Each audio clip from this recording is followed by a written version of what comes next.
Déjà, pourquoi je suis cinéaste? Je n'en sais rien du tout. Mais c'est vrai que j'ai toujours aimé ça depuis l'enfance et que c'est devenu comme une espèce de raison de vie. Une raison de communication avec les autres et leur rendre hommage à la vie, rendre hommage aux autres. C'est ceux qui sont la vie.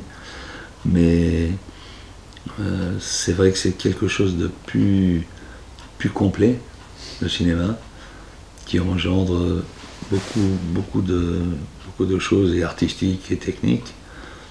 Je parlais tout à l'heure de la peinture, mais la peinture est différente. La peinture, c'est comme écrire un roman. Quand j'écris un scénario, c'est quelque chose qui n'est pas une chose finie en tant que telle, mais qui doit être quelque chose d'extrêmement responsable. Écrire un roman, c'est quelque chose d'irresponsable. C'est-à-dire que j'ai pas à le tourner. J'ai pas à le tourner après. Donc je peux écrire ce que je veux. Ça peut être bon ou mauvais, mais je peux écrire ce que je veux. C'est la chose terminée telle qu'elle. Et je dis, rien n'est facile. Bon, enfin, c'est plus facile dans les différences qu'on peut faire entre le cinéma et le roman ou la peinture. C'est pareil. La peinture est une chose irresponsable. C'est-à-dire c'est la chose elle-même. Bonne ou mauvaise, tu vas pas construire, c'est pas un plan d'architecture. Le cinéma, je le préfère pour ça, parce que ça promet de pouvoir être beaucoup de choses et que toutes les capacités que tu as, toutes les capacités artistiques, philosophiques, humaines et autres, ou techniques que tu as peuvent se retrouver.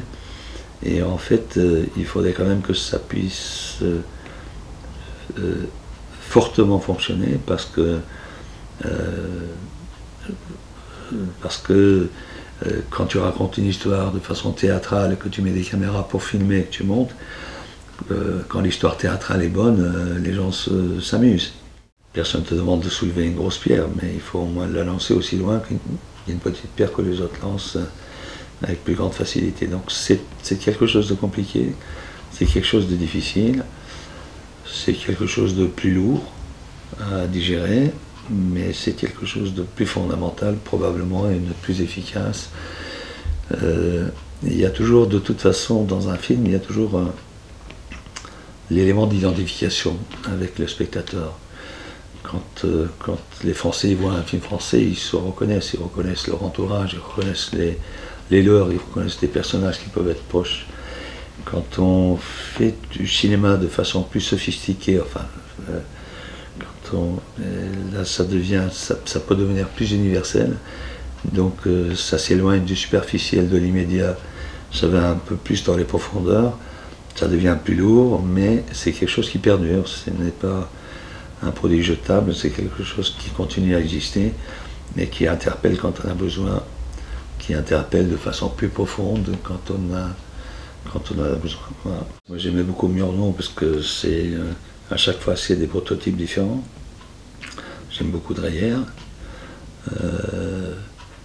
Sur le tard, je suis revenu vers les Américains. J'aime beaucoup John Ford, Hawks, etc. C'est des gens qui racontent sublimement des histoires.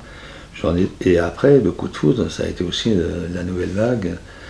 Ça a été À bout de souffle. Godard, ça a été Truffaut. Truffaut, c'est pareil, c'est comme les Américains, c'est sur le tard. Au début, j'étais réticent, après, avec l'âge, au contraire, j'ai plus de.